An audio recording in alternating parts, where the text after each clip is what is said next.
Cescu è presentata dal Verso. Adesso è il momento che noi tutti attendevamo. Voi ragazzi lo sapete, noi siamo qui una cosa soltanto. Noi altri siamo qui per lui, per il nostro Jason. Siamo in attesa di un qualcosa di veramente eccezionale, siamo in attesa di un primato, di qualcosa che non è mai stato visto in Italia. Questa è la prima volta per Jason!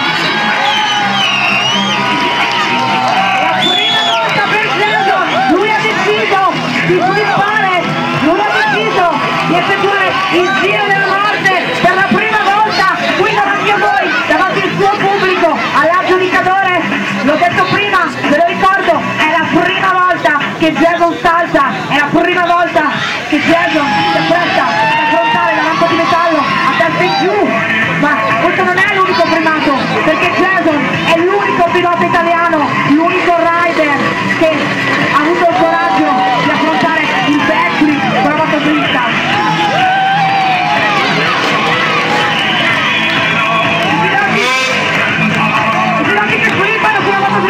Si contano sulle dita di una mano, sono solo 4 al mondo, sono solo su dritta, pesa 300 kg, giù la musica, giù la voce! Certo, poi avete cambiato idea, cosa dite? Lo vogliamo vedere saltare? Lo vogliamo vedere saltare? Lo vogliamo vedere a testa in giù, sopra il cielo di aggiudicatori?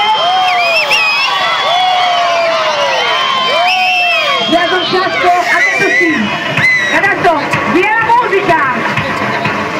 Io vi chiedo di raccogliervi in un attimo di silenzio.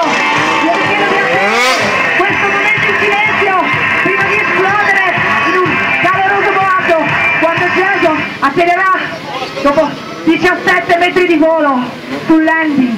Via la musica.